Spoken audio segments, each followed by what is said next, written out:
Ari, the whole offseason, we fretted about Penn State's offense. We wondered, Andy Kotelnicki's coming in.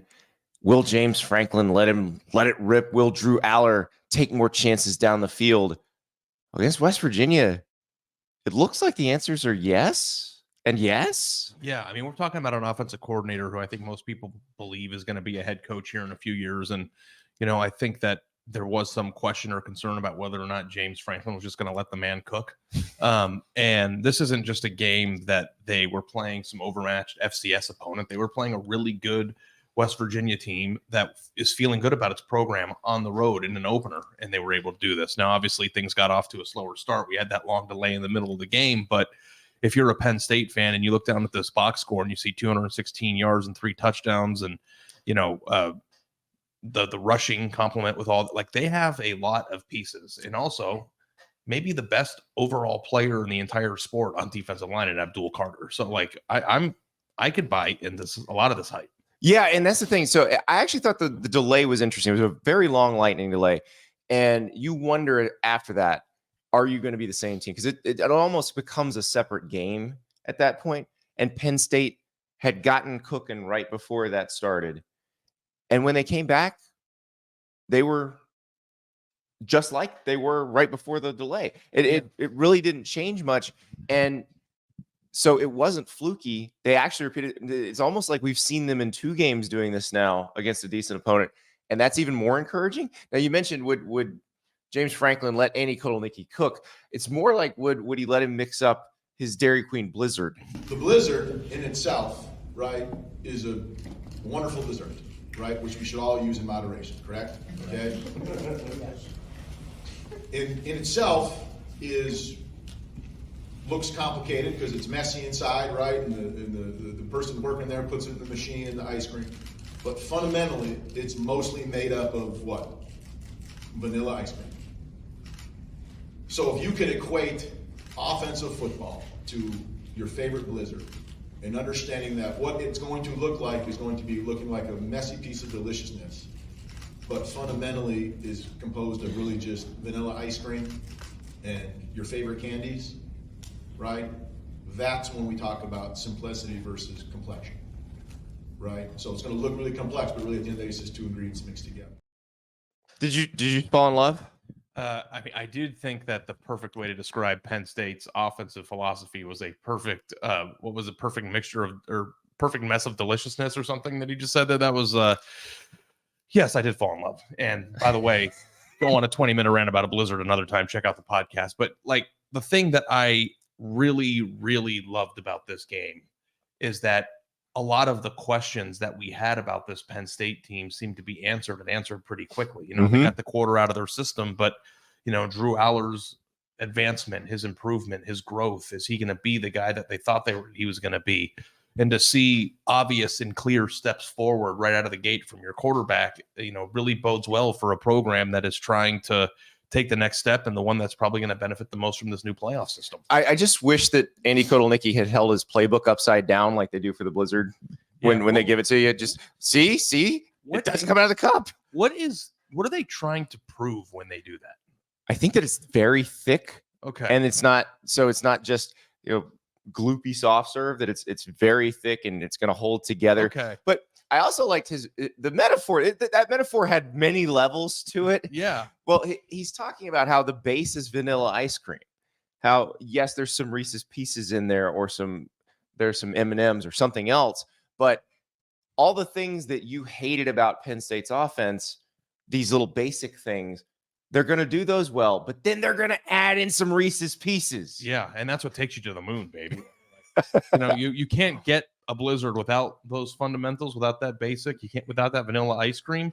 But were there Reese's Pieces in their ice cream last year? Were there, no. I mean, the last time I think that they had some Reese's Pieces in there was when that little Trace McSorley, or they had some explosive playmaking ability on the outside with some of those receivers that they've had.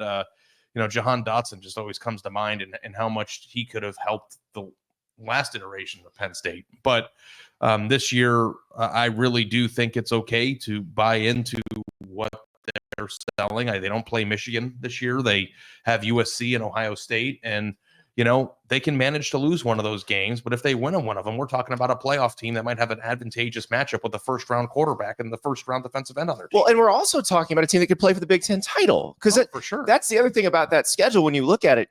Okay, if you lose to Ohio State, but you're 8-1 in Big Ten play, which is, I realize I'm extrapolating here and getting way ahead of ourselves, but you can be in the Big Ten title game. We have talked. I get sick in the offseason of we get these things in our head, and that's what it's going to be. We've talked so much about Oregon and Ohio State. They're going to play once, then they're going to play again. Okay, Oregon didn't look that great against Idaho. What if Penn State's got a better conference record than Oregon? It could happen. What if I told you, and I'm not saying this is going to happen, but I'm giving you a hypothetical, that Penn State has 2 top 7 picks on their team? Okay, Abdul Carter, I would absolutely believe. And yes, so we had Jim Nagy from the Senior Bowl on the show last week. The NFL guys love Drew Allar's tools. They don't love that he didn't seem to be that dynamic a thrower in game. They love what he can do physically.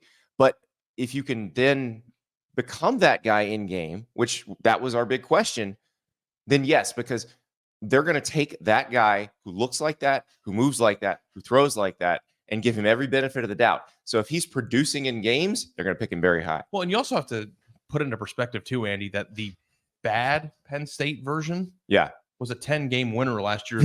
Both games against the 2 teams that played for basically the Big Ten championship in November, and then the one that went on to win the national title. So we're not talking about a team that needs to rebuild from a 4-win season or a 5-win season.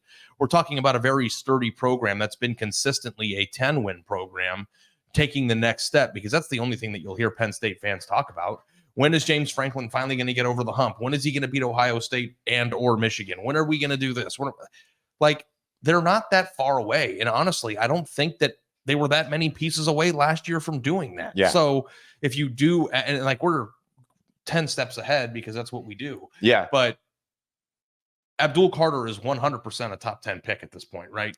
If Drew Allar even plays in the first round level, you have a very dangerous team, especially considering the fact they've got a nasty running back like they always do. Their big guys up front on both sides of the ball are solid, and that they're a team that is used to consistently winning 10 games a year. Bowling Green this week off, Kent State, Illinois, UCLA. They have a great runway into this schedule. For sure. So by the time they play USC on October 12th, they should have a really good idea of what this offense is, what it can do, and they'll have had some chances to take some chances in a lower stress, lower stakes environment. And then they should be ready to really let it fly. That's why this game against West Virginia is so encouraging, because when you look at the schedule, you have 6-7 weeks of what should be a pretty easy way to ease this entire team into the new offensive system. But going on the road to play West Virginia in that environment with as much excitement as there is around the program, Garrett Green is supposed to be a quarterback that emerges as a star in the sport this year. To get that out of the way and not only win, but win in dominant fashion, so you can go into this 6-week stretch and really find yourself before going into the meat of your schedule. That's a really good situation. And I know we're talking a lot about Drew Allar because quarterbacks. Yeah. But go look at the stat lines of some of these West Virginia guys. They have one of the best backfields in America between CJ Donaldson and Jaheim White, and they combined for 20 carries for 75 yards. Garrett Green had 161 yards passing, no touchdowns. And Garrett Green ran for 5, which means 10 carries for 5, which means he got sacked. This is a guy who, even if you backed out sacks last year, averaged 6 yards a carry. He's a great running quarterback, and Penn State's defense kept him in check. Yeah. So, to me, I think we're looking at a Penn State team that at the very least is going to get through October in a pretty good position, probably undefeated. If Drew Allar continues to take this next step, gets on sync with his offensive coordinator, we could be looking at a team going into late October, November as a top 4 team in the country, and somebody who's being legitimately talked about as not only a Big Ten contender, but maybe somebody who can make some noise in the postseason. Well, you know what happens when you have a blizzard? You get a whiteout. Wow. That was terrible. I'm sorry. But be excited, Penn State people. you might have a dynamic offense.